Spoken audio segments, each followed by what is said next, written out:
Bonjour à toutes et à tous. Merci d'être avec nous. Merci d'être avec nous pour ce 11e numéro d'Océanos. Au cours des 3 premiers mois, nous avons eu l'occasion de vous présenter de multiples innovations technologiques et écologiques autour du monde de la voile et du surf. Aujourd'hui, nous vous proposons de découvrir ou redécouvrir les meilleurs moments de ces 3 mois d'innovation. Surf, voile, objets connectés ou encore recyclés. Le programme est bien chargé et on commence tout de suite par la technologie. Vincent Larguin, vous allez nous parler de surf, n'est-ce pas ?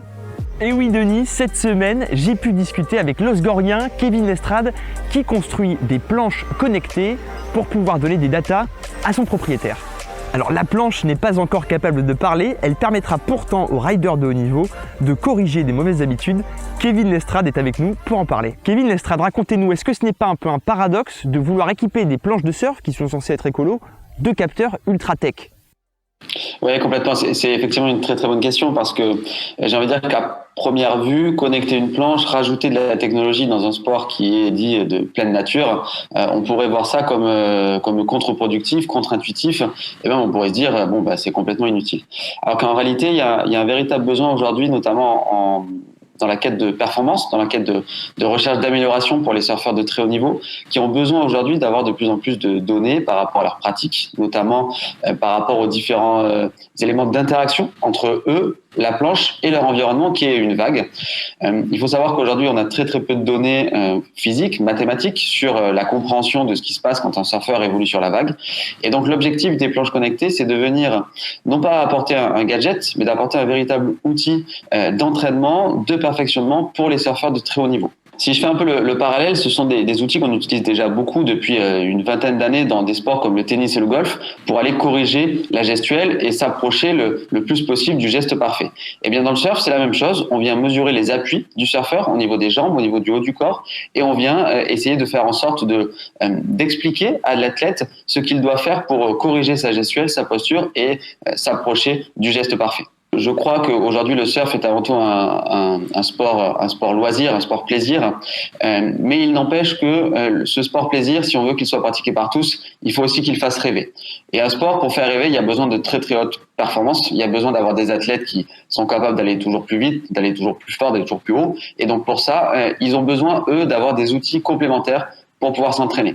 Donc je dirais qu'aujourd'hui, les planches connectées sont un formidable outil complémentaire pour n'importe quel athlète qui souhaiterait s'entraîner, mais il n'empêche que ça doit rester une planche minoritaire, j'ai envie de dire, dans l'ensemble des planches qu'un surfeur doit avoir. Une planche connectée ne s'utilise pas en autonomie, c'est un outil complémentaire avant tout pour un coach et pour un entraîneur, même si un athlète aujourd'hui va être en capacité de pouvoir observer ces données, et il ne faut pas oublier l'œil du coach qui va être super important lui pour pouvoir donner le bon conseil au bon moment. Il y a une deuxième technologie qu'on appelle la technologie FoamTech, qui est pour le coup non pas pour les athlètes de haut niveau, mais qui est plutôt pour les primo-surfeurs, donc ceux qui découvrent le surf principalement dans les écoles ou lors de la location de matériel. On a développé en fait tout simplement aujourd'hui la première planche, j'ai envie de dire à la fois sécuritaire et qui permet de pouvoir progresser en toute autonomie. Tout simplement, c'est une planche qui a un noyau en résine et dont seuls les rails sont en mousse. Donc on va retrouver la même protection et la même sécurité qu'une planche en mousse classique qu'on a dans les écoles, mais on va retrouver la performance d'une planche en résine. Voilà, donc le combo parfait pour les surf camps, les écoles de surf, les loueurs de matériel. Cette semaine, le Riverso Air est à l'honneur. Un dériveur démontable capable de tenir dans le coffre d'une voiture. Dernière innovation de la marque, un bateau dont le mât est désormais en carbone et la voile en black membrane, comme celle des IMOCA du Vendée Globe. Résultat, plus de 16,2 nœuds franchis pour ce dériveur démontable de 3,40 m qui se monte sans outils en à peine 3 minutes. Un véritable bijou de technologie qui ne manque pas d'air. C'est une nouvelle incroyable pour les amateurs de glisse. Un parc entièrement dédié à la glisse devrait voir le jour dans les Landes en 2024. Véritable aubaine pour les professionnels de la glisse, ces structures pourraient permettre d'avoir des vagues sur commande pour préparer les prochains JO. Christophe Chaumet, qui est l'un des initiateurs de ce projet, a accepté de nous répondre. Christophe, concrètement, comment ça fonctionne ce parc ? Expliquez-nous comment vous allez le mettre en place. Waveland, c'est une jeune société landaise, on l'a créée dans les Landes. C'est une société qui a but de développer des concepts de projets autour du sport, du bien-être et de la nature. Je pense que ce qui est en totale adéquation avec la recherche de la clientèle actuelle. Le Waveland Casse-Tête, ce sera toute une plaine de jeux en fait où articulé autour de plein de sports de glisse, du skate, du surf, parce qu'il y a une grosse attraction qui est un parc il y a un bassin à vagues artificielles sur la technologie Wave Garden. Donc pour nous, la plus efficiente et celle qui correspond le plus au type de clientèle que l'on veut avoir, c'est-à-dire ça touche un maximum de personnes en même temps. Qu'on soit débutant ou en situation de handicap à l'expert, au professionnel, on peut les avoir, on peut avoir toutes ces personnes-là en même temps dans le bassin. Le parc a été créé pour le sportif, mais pour ceux qui les accompagnent aussi. C'est-à-dire, il y a souvent des familles qui sont là pour accompagner le papa, la maman dans ses activités, ou même les enfants dans leurs activités.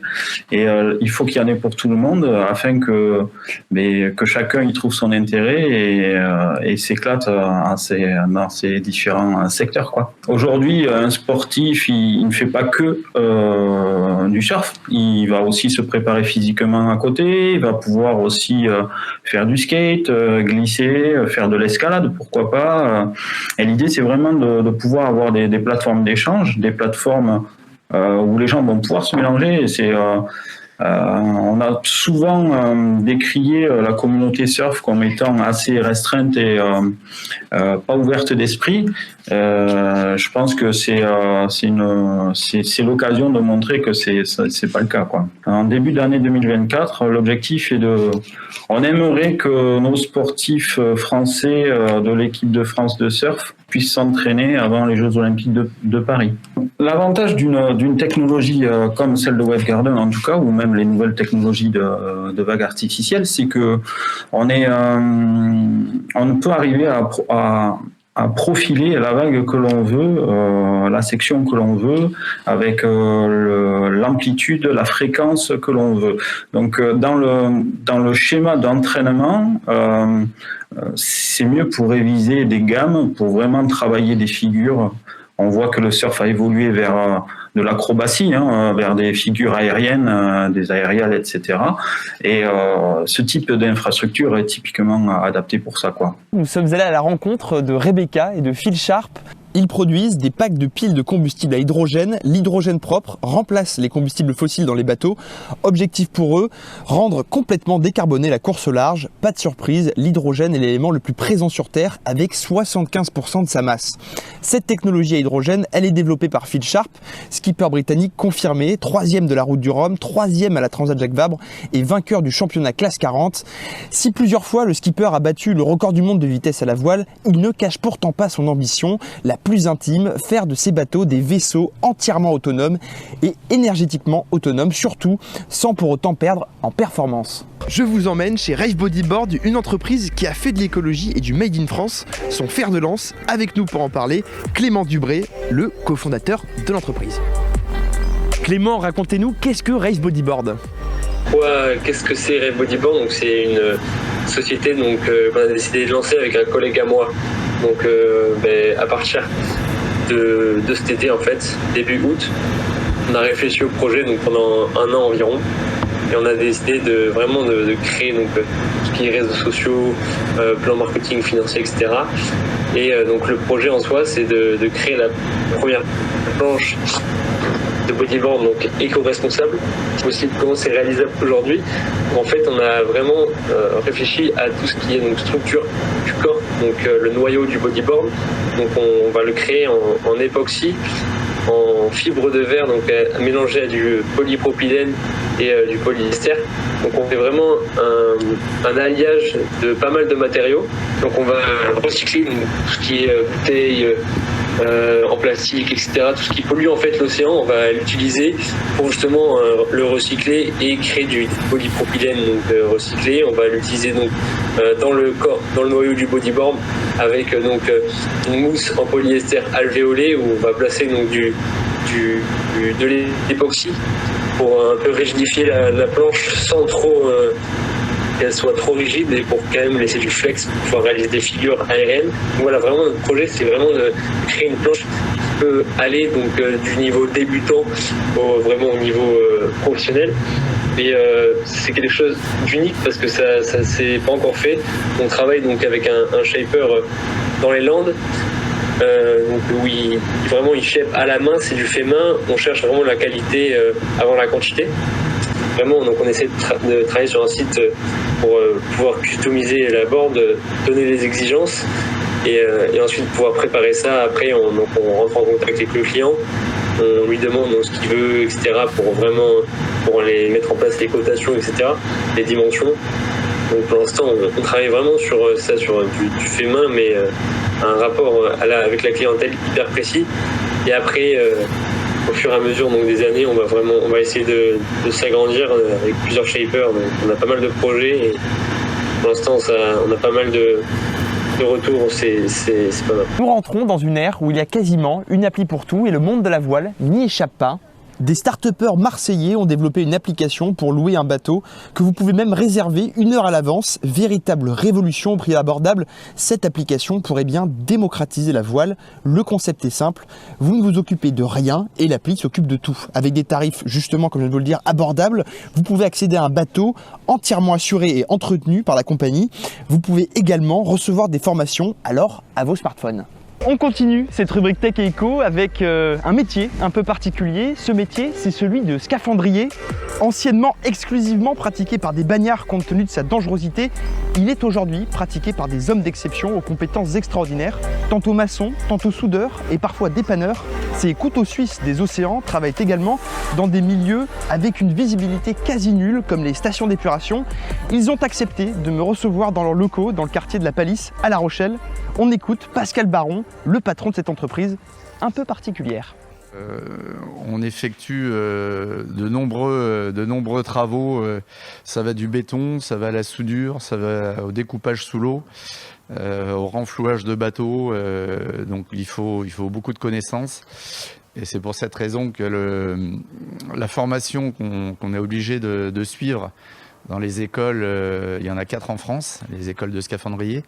Elles nous apprennent à travailler en sécurité, mais après le gros de la formation va se faire au sein des entreprises dans lesquelles on va travailler, puisque chaque domaine est particulier. Et on peut même dire que pour une même opération, les conditions de visibilité vont être différentes. Les conditions de mer vont être différentes. Après, on peut travailler aussi en rivière. Donc, l'environnement est différent chaque fois. Le nom de l'opérateur, celui qui va travailler sous l'eau, donc le scaphandrier. Donc, une équipe toujours de 3 scaphandriers avec un chef d'opération hyperbar et un scaphandrier de secours et un scaphandrier en opération. Si on veut durer dans le métier, il faut avoir une bonne hygiène de vie et puis être passionné. Donc aujourd'hui, on est sur une opération de renflouage de bateau. Donc renflouage de bateau, un bateau a coulé dans le port de pêche. Donc on a installé depuis quelques jours, là on est sur l'opération, on a préparé le renflouage du bateau, donc on va le remonter avec des parachutes et plus précisément avec des structures fermées pour avoir une meilleure stabilité. Et puis ensuite on va remonter le bateau à l'aide d'une grue pour pouvoir le pomper, le remettre en flottaison et éventuellement pouvoir ensuite le ramener sur un site où il sera réparé et remis en état. Avec eux, j'ai pu assister au renflouage d'un bateau de pêche, une opération de longue haleine qui s'étale sur 3 jours, avec des repérages, des plongées, un remorquage. Après une journée de travail de 12 heures, la mise en place d'une grue, le bateau a finalement été extrait de l'eau. C'est justement au plus grand bonheur de son propriétaire. Merci Vincent Larguin pour la présentation de ces innovations technologiques. Nous allons passer maintenant à l'innovation écologique, aux innovations écologiques. C'est important. Au XXIe siècle, l'heure est à la transition écologique et le progrès dans le monde nautique n'échappe pas à la règle du côté de la voile. Et on va le voir tout de suite avec vous, Vincent Larguin, du côté du surf aussi. On a beaucoup parlé surf et surfeur plus précisément dans cette émission, Denis, mais pour l'écologie, cette fois on va aller côté shaper, ceux qui font les planches, avec Youyo, une start-up montpelliéraine qui s'est affichée pour objectif de réduire au maximum l'empreinte écologique des planches, construire avec des matériaux naturels ou recyclés comme la fibre naturelle de basalte ou la résine biosourcée à base d'huile de lin. La conception des planches de Youyo pourrait bien transformer le shaping et s'imposer dans le secteur.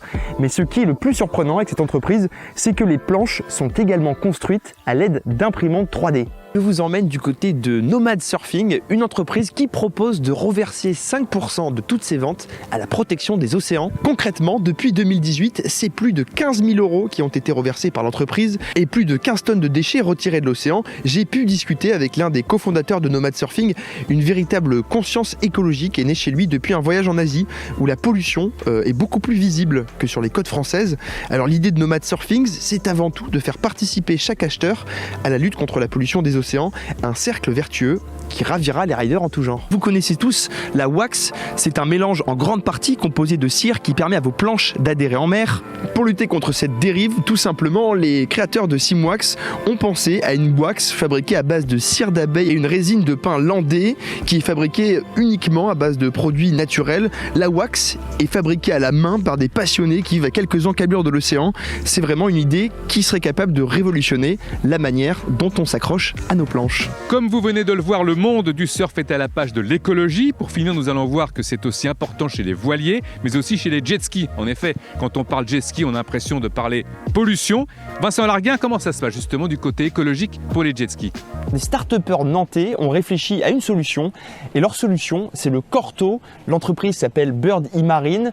Pour cette entreprise, l'objectif est de développer un véritable bijou de technologie, un bijou dont l'objectif est de pouvoir glisser sur l'eau sans consommer une goutte de pétrole. Batterie amovible et 2 heures d'autonomie, ce petit bijou de technologie devrait voir le jour en fin d'année. Concrètement, si jamais ça fonctionne pour lui, il pourrait être disponible sur tout le littoral atlantique et peut-être même en Gironde. Nous allons parler éolienne, une éolienne faite à base d'amidon de maïs, donc qui est totalement biosourcée. Et pour ça, j'ai Jean-Luc Baudard avec moi qui est là pour répondre à ma question. D'abord, Jean-Luc, comment ça fonctionne concrètement cette éolienne? Filiol, c'est une société qui a décidé de se faire amie avec le vent et de créer des mini-éoliennes biosourcées, biodégradables et qui a comme utilisation, enfin, les utilisateurs potentiels sont les bateaux et les entreprises. Alors, il y a 2 types d'éoliennes dans le monde. C'est des éoliennes à axe horizontal, c'est-à-dire c'est des éoliennes avec des grandes pales qu'on voit sur le bord des autoroutes. Et puis, vous avez les éoliennes verticales comme Filiol fait. Bien entendu, tout ce qui se fait en éolien a des coefficients de performance. Et les coefficients de performance dépendent du design que vous avez donné à votre éolienne. Par exemple, nos éoliennes à axe vertical auront un coefficient de performance de maximum 26%, tandis que les éoliennes à axe horizontal ont un coefficient de performance maximum à 40%. Donc ça fait presque 2 fois plus que ce que nous produisons. Par contre, nous n'avons pas de nuisance sonore et pas de vibration. Donc toutes les éoliennes à axe horizontal, comme le vent appuie à un seul point sur les pales, tout ce qui est au-dessus de ce point est nuisible. Il fait des vibrations ou il fait du bruit. On a tous on est tous conscients qu'on va avoir des problèmes de prix de l'énergie, on va avoir des problèmes de prix du carbone et toutes ces choses-là. Enfin, je pense qu'on est assez conscient que si on ne prend pas des décisions aujourd'hui pour l'avenir des générations futures, la situation écologique va être vraiment dramatique. Donc on avait décidé de produire une éolienne qui était tout à fait carbone neutre.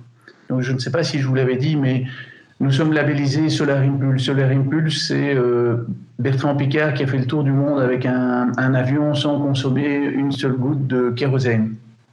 Et il a créé une fondation où il a sélectionné 1000 sociétés qui ont une solution pour diminuer l'impact carbone dans le monde. Mon objectif, c'est vraiment d'imaginer qu'il y ait 100 millions de personnes, ou moins, mais qui émettent des éoliennes, et de réaliser qu'en fait, en mettant chacun une petite éolienne sur son bateau ou sur des maisons, sur des entrepôts, on puisse arriver à générer des gigawatts avec de l'énergie vraiment verte.